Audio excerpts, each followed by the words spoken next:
हम बच्चे थे, शायद हम पैदा भी नहीं हुए थे, तब से ये बात चल रही है कि स्मगलिंग बंद होगी, काफ़ी फिर स्टार्ट हो जाती है, फिर लोगों के जेबें इसमें भर रही होती है। मजबूर है। पाकिस्तानी डीजल अभी 300 रुपए का पहुंच गया है, 320 रुपए का है। ईरानी पेट्रोल हम गरीबों के लिए बना हुए उधर से जो लाते हैं, इसलिए 20-30 रुपए का बचत। इस तरह के फैंसी और फॉल्स पैकेजेस से बलूचिस्तान में तरक्की नहीं होगी। चोरी छुपे आप कुछ कोई चीज़ यहाँ से वहाँ भेज रहे हैं ना, ये शायद हमारे जो ऊपर लेवल के लोग हैं उनको तो पता है, उनके इल्म में है।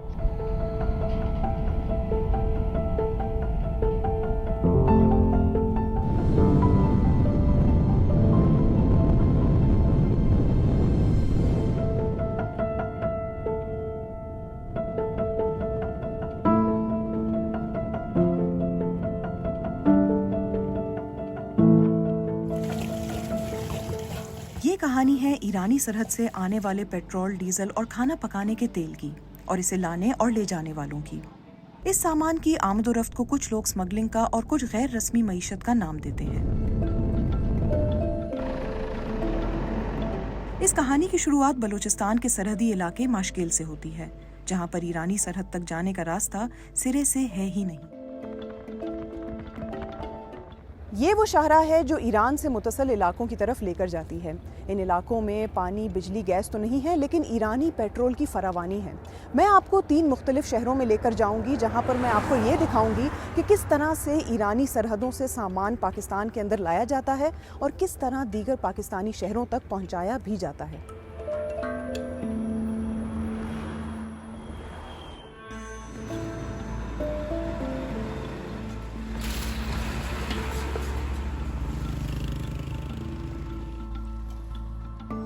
मेरे लिए ये खित्ता नया नहीं है, लेकिन माशकेल का रास्ता मेरे लिए बिल्कुल नया है।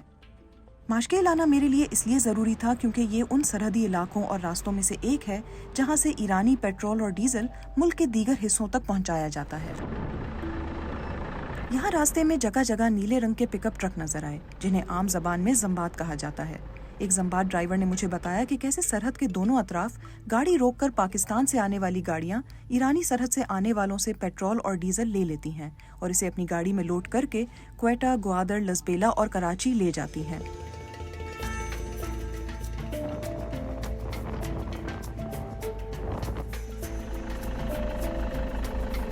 माशकेल के लिए सुबह सवेरे निकलने और 4 घंटे सफर करने के बाद मुझे एक खैमा नजर आया। इस खैमे के आसपास कुछ और तो नहीं था, लेकिन अपने अलावा एक और शख्स को देखकर मुझे तसल्ली जरूर हुई।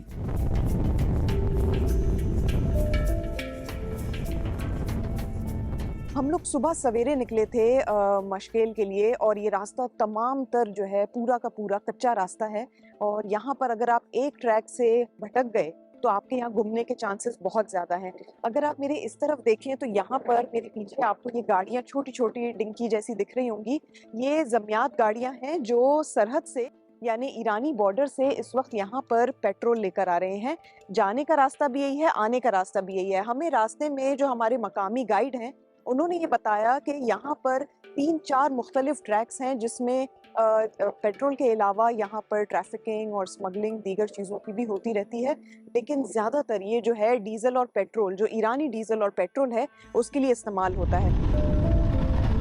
माशकेल की मुआशी हालत यह है कि अगर एक रोज ईरानी बॉर्डर बंद हो जाए तो घरों में फाके पड़ जाते हैं। पेट्रोल और डीजल पहुंचाने वालों की एक रोज की दिहाड़ी मारी जाती है और दूसरे रोज बॉर्डर खुलने पर ज्यादा पैसे कमाने का दबाव बढ़ जाता है। आगे आने वाले रास्ते पर मेरी मुलाकात उन लोगों से हुई जिनकी जिंदगी का दारोमदार ईरानी पेट्रोल पर है। इन मिलने वालों में मेरी मुलाकात एक 24 साला जम्बाद ड्राइवर से हुई। जी हाँ, हम बलोच सारे इसी से गुजारा कर रहे हैं मैडम। हम लोग का और कोई चीज़ है ही नहीं। जहाँ भी जाओ यही बलोचों का, जो जिधर बलूचिस्तान का जो भी एरिया है वो इसी, या कोई काबुली गाड़ी पास करवा रहा है, कोई दारसन चला रहा है, कोई अपना गरीबी कर रहा है, मजदूरी। इसके अलावा हमारे बलूचिस्तान में कुछ है ही नहीं। आप यहाँ देख सकते हैं कि ये रोड है हम लोग का, अभी ये हाल है हम लोग का। आज मुझे 7वां दिन है आए हैं यहाँ से, ये हाल है, ये गाड़ियाँ हैं हम लोग। और कोई ना हमें डिप्टी दे सकता है, कोई ना हमारा कोई ख्याल रख सकता है। हम लोग का यही जिंदगी है, बस गुजारे, कोई पूछने वाला नहीं है। आप लोग आ गए माशाल्लाह, आपसे पूछ रहे। आज तक किसी को हमने यहाँ नहीं देखा है जो आकर हमारा हालात पूछे। क्या सहूलत करनी चाहिए, क्योंकि देखें जो आप काम कर रहे हैं वो स्मगलिंग के जुमरे में तो आता है। जी हाँ। तो आप क्या कहेंगे कि क्या हो कि ताकि ये काम या तो लीगलाइज हो जाए या कुछ भी? जी हाँ, हम ये कहना चाहते हैं कि ये काम तो है ही इस तरह मैडम। और दूसरा बात ये है कि हम लोग का काम बलूचिस्तान का है ही यही, और इस तरह काम नहीं है कि हम करें। गवर्नमेंट से यही कहना चाहते हैं कोई फैक्ट्री वगैरह या कोई ऐसा काम शुरू करें कि हम अपना गरीबी वहाँ कर सकें। वो घर से फिर यहाँ हम आ नहीं सके, अभी हम क्वेटा से आए हुए हैं। एक और 19 साला ड्राइवर ने बताया कि कैसे वो ये काम मजबूरी में कर रहे हैं। हम गरीब लोग हैं, इधर रोड भी नहीं है, इधर कोई चीज़ बिल्कुल नहीं है। मुझे 4 साल तो है मैं इस कारोबार की साथ काम कर रही है। बस इसी तरह की इधर से आया मुश्किल से लोड करेंगे डालबंदे से उतारने के लिए। और कितना आपकी कमाई होती है इस गाड़ी पे? गाड़ी की 10,000, 4,000, 6,000। माशकेल के बाजार पहुंचने पर मुझे इस बात पर हैरानी हुई कि इस बाजार में खाने पीने की अशिया से ज्यादा बड़ी तादाद ईरानी पेट्रोल और डीजल के कंटेनर्स की थी। और इसी जगह लोगों ने मुझसे बात करने से इनकार कर दिया। ईरानी पेट्रोल का कारोबार करने वाले ताजिरों ने मुकम्मल तौर पर बात करने से ये कहकर मना कर दिया कि उनका कारोबार बंद हो जाएगा और इस बात की खबर किसी न्यूज़ चैनल पर नहीं चलेगी।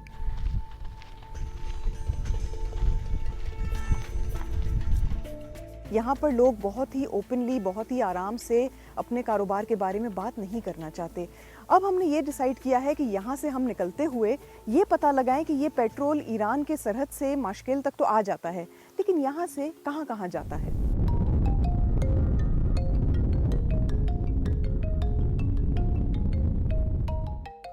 माशकेल से वापसी पर मैंने देखा कि कैसे इस पूरी पट्टी पर हुकाम बमुश्किल ही नजर आते हैं और अगर वो किसी जम्बात को रोक भी लें तो बगैर कागज चेक किए आगे जाने देते हैं। माशकेल से ईरानी सरहद कमोबेश 20 किलोमीटर दूर है। इस सरहद से पेट्रोल और डीजल 3 तरीकों से पाकिस्तान आता है।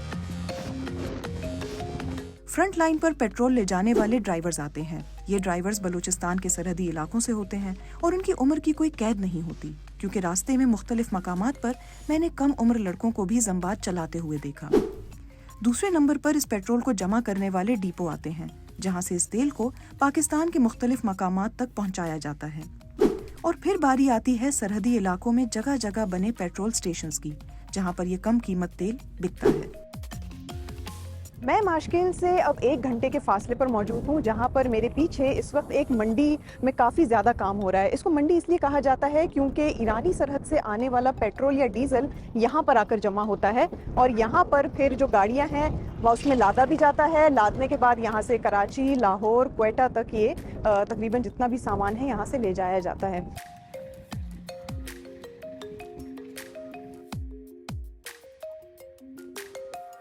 फ्रंट लाइन पर काम करने वाले ड्राइवर्स और इस सस्ते तेल की खरीदो फरोख्त करने वाले ताजिरों से बात करने के लिए अब मैंने ग्वादर का रुख किया। माशकेल से आने वाला तेल मुख्तलिफ स्मगलिंग के रास्तों से होता हुआ ग्वादर पहुंचता है, लेकिन हैरान कुन तौर पर मुआशी इक्तिसादी राहदारी से मंसूब होने के बावजूद ग्वादर के रिहायशी भी अपने लिए इसी तेल को आमदनी का वाहिद तरीका समझते हैं। यहाँ मेरी मुलाकात पेट्रोल ले जाने वाले 27 साला ड्राइवर से हुई, जिन्होंने रेंट अ कार का कारोबार छोड़कर ईरानी तेल लाने और ले जाने का काम हाल ही में शुरू किया है। आप मुझे ये पहले तो बताएं कि ये जो पीछे डब्बे रखे हैं ये भरे हुए? नहीं, खाली है। अच्छा, आज खाली है। रेंट अ कार और इसमें ज़मीन आसमान का फ़र्क है। तो ये फिर भी आप ये काम कर रहे हो? जी हाँ, वो कभी कभार है, कभी कभार नहीं है। ये है कि डेली रूटीन पर है, अगर काम हो जाए। एक बार में आपको कितने मिल जाते हैं पैसे रेंट अ कार से? में 2,000-3,000 मिल जाते हैं। महंगाई ने ऐसा कर दिया कि बंदा लाजम से ऐसे ही काम करे, अगर दूसरी जगह मजदूरी करे, दूसरा काम, इसका गुजारा नहीं होगा। इससे ज़्यादा पैसा वो बेहतर कमा सकते हैं। जैसे क्या आपके जहन में क्या आता है जब आप कहते हैं ना कोई और ज़रिया है मुआश हो, तो और क्या जैसे आपको अच्छा लगेगा आपके इलाके में, और जैसे काम करना हो? हमारे इलाके में ज़्यादातर ये मच्छियों का काम होता है समुद्री हवाले से, तो वो कभी कभार है, कभी कभार कम पड़ता है। सही, सीज़न पर डिपेंड करता है। आपके बाकी बहन भाई हैं, उनके लिए क्या सोचते हैं, उनको क्या करवाना चाहते हैं कि वो क्या काम करें? वो दूसरे काम करें, अपने लिए पढ़ाई करें और दूसरे काम करें। जैसे कुछ जहन में होगा उनको जो मिले, सरकारी मुलाजिम हो या अपना बिजनेस करें। ये बहुत हार्ड काम है, इसके लिए सुबह उठना होगा, इधर उधर भाग दौड़ बहुत है। इसके बाद मैं एक पेट्रोल स्टेशन पहुंची, जहां के मालिक की कहानी भी इन ड्राइवर्स से ज्यादा मुख्तलिफ नहीं थी। अभी कोई भी ऑप्शन नहीं है, नौकरियां तो नहीं है यहाँ पर। मैंने खुद BA किया हुआ है, ठीक है, मैं यहाँ पर बैठा हूँ और मेरा भाई वहाँ पर पढ़ रहा है, यूनिवर्सिटी में पढ़ रहा है, अभी तक पढ़ रहा है, लेकिन आगे चल के भी यही काम करेगा वो, दूसरा ऑप्शन ही नहीं है हमारे पास। जब मैं तकरीबन 18 साल का था, जब स्कूल ख़त्म किया मैंने, तो उसके अलावा हमने देखा कि यहाँ पर कोई काम और चलता नहीं है, सिर्फ पेट्रोल के अलावा, पेट्रोल और डीजल के अलावा। तो इसीलिए समझ में आया कि इसी काम को करना है आगे चल के, तो हमने इसी काम को स्टार्ट किया। पहले ये था कि पहले मुनाफा ज़्यादा था, ठीक है, और पैसे कम देने पड़ते थे वहाँ पर। अभी मुनाफा ही कम है और पैसे डबल देने पड़ते हैं उनको। पहले मतलब लाख रुपए में हमें पूरा सिस्टम मिलता था, लेकिन अभी 10 लाख में भी सिस्टम नहीं मिलता। जबकि उन्होंने इस बात का एतराफ़ भी किया कि पेट्रोल लाने और ले जाने में उन्हें गिरफ्तारी का खदशा भी रहता है। ज़्यादातर कोस्ट गार्ड के मसले वहाँ पर आते हैं ना, कोस्ट गार्ड तंग करते हैं, गाड़ियों को भी कस्टम वगैरह तंग करते हैं, लेकिन जो वहाँ पर सिस्टम बना हुआ है, निज़ाम पैसों के ज़रिए हल होता है, तो वही हिसाब कर लेते हैं उनके साथ। अब ये तो ईरानी पेट्रोल की कहानी थी, लेकिन ईरान से बड़ी तादाद में कुकिंग ऑयल भी इन्हीं रास्तों से पाकिस्तान के मुख्तलिफ शहरों तक पहुंचता है। 2 साल पहले तक ईरानी सरहदों से आने वाला कुकिंग ऑयल ग्वादर के साहिल तक पहुंचाया जाता था, लेकिन हुकाम की जानिब से सख्तियों के बाद से इसकी अब मुतबादिल रास्तों की तलाश की जा चुकी है। मुझे बताया गया है कि इन मुतबादिल रास्तों में से एक कुंटानी का इलाका है, जहां पर पेट्रोल और डीजल के अलावा अब कुकिंग ऑयल भी पहुंचाया जाता है। ये 20 लीटर 1 गैलन में होता है, जो आज भी यहाँ के साहिल पर यानी मुतबादिल रास्तों से पहुंच जाता है। यहाँ पर आने के बाद इसको रीपैकेज करके कराची, इस्लामाबाद, पिंडी और लाहौर तक पहुंचाया जाता है। बलूचिस्तान का कोई ऐसा इलाका नहीं है जहां पर ये कुकिंग ऑयल बआसानी दस्तयाब ना हो।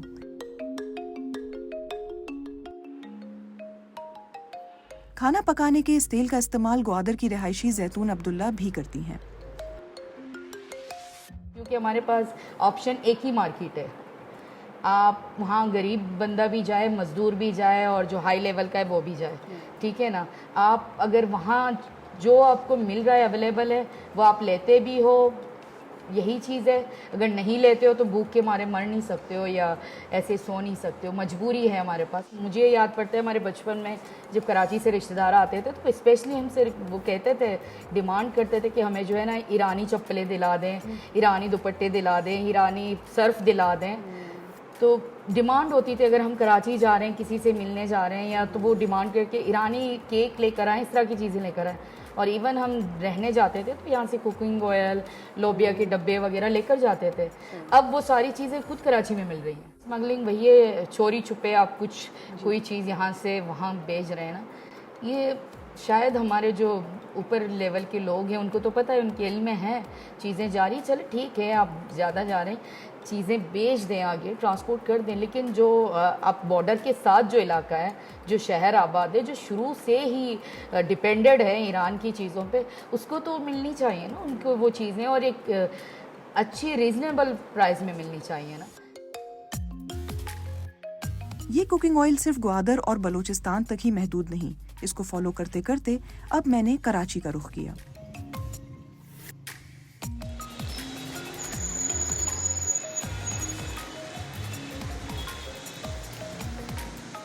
खाना पकाने का ये तेल ग्वादर के रास्ते होता हुआ कराची के यूसुफ गोट बस टर्मिनल पहुंचता है और इसे वहीं साथ बने बड़ा रोड नामी होलसेल बाजार में बेच दिया जाता है।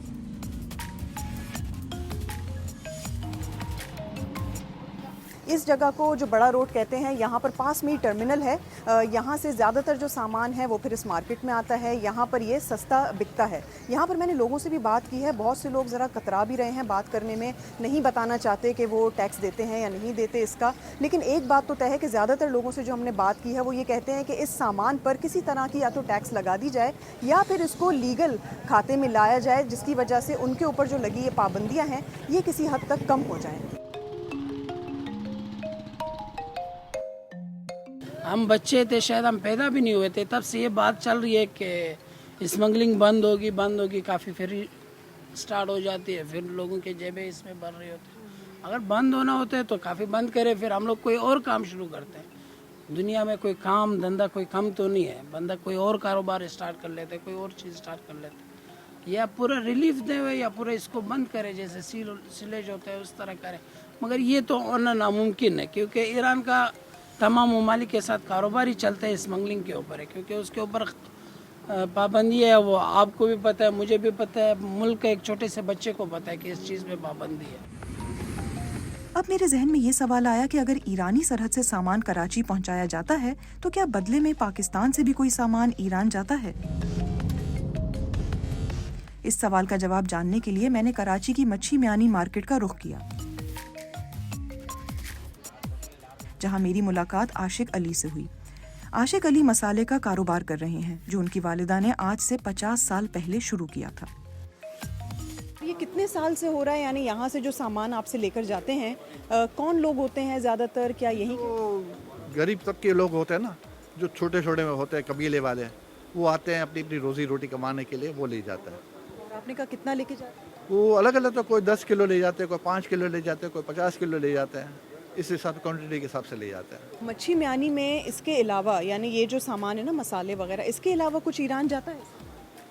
बहुत से जाते हैं, बेडशीट वगैरह भी जाती हैं, बहुत से ज्वेलरीज वगैरह, कपड़े हैं, यहाँ से ले जाते हैं।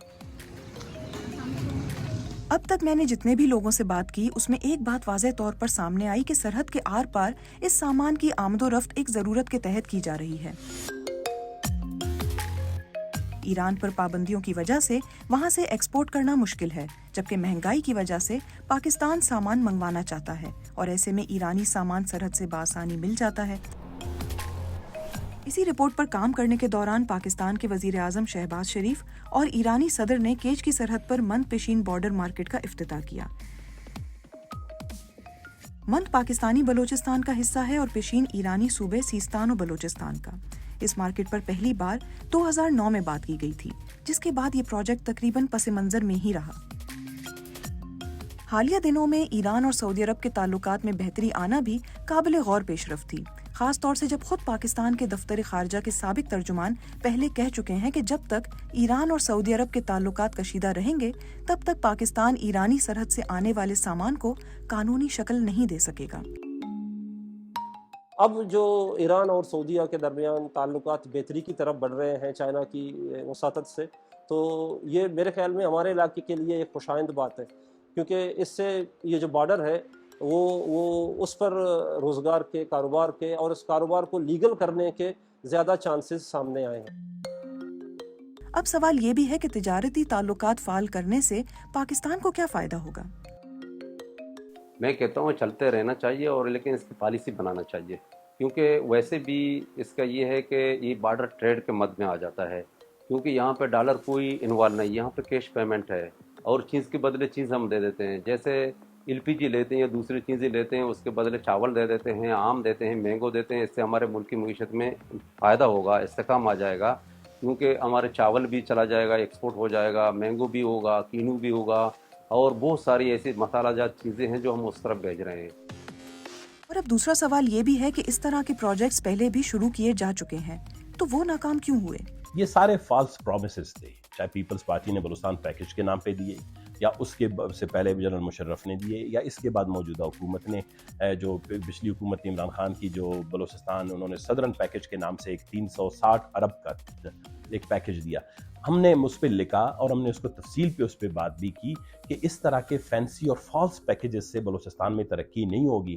तो ह्यूमन जो लिविंग कॉस्ट है बलूचिस्तान के अंदर वो बहुत आई है, लेकिन अगर आप टैक्स रिजीम इस तरह बनाएंगे कि आप कहें कि जी नहीं, मैंने वो जो टैक्स रिजीम इस्लामाबाद में इंट्रोड्यूस करवाया है उसी तरह के टैक्स जो हम यहाँ पे लागू करेंगे, फिर स्मगलिंग को फ़रोग मिलेगा। बलूचिस्तान में आपको 2-3 ट्रेड कॉरिडोर्स बनाने चाहिए, यानी ईरान के साथ हमारा एक ट्रेड कॉरिडोर हो और उसके अंदर आपने फिर बहुत ही जो है सेलेक्टिव लोगों को, जो इस लोगों के यहाँ के लोग बेनिफिट ले सकें, उससे आपने उनके लिए एक रजीम बनाना होगा।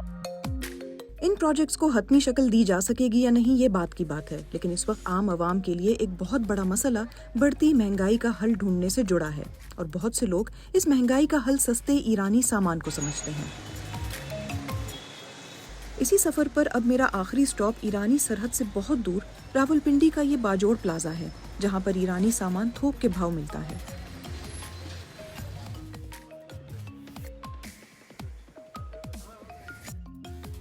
यहाँ पर आते साथ ही मुझे कुकिंग ऑयल दिखा, जो ईरानी कुकिंग ऑयल इससे पहले मैं आपको कराची और ग्वादर में दिखा चुकी हूँ। यहाँ पर आकर मुझे ये बताया गया कि ये होलसेल की सबसे बड़ी मार्केट है यहाँ पर, और ये एक वाहिद नहीं है, इसके अलावा यहाँ पर ननकारी बाज़ार भी है और पान गली भी है।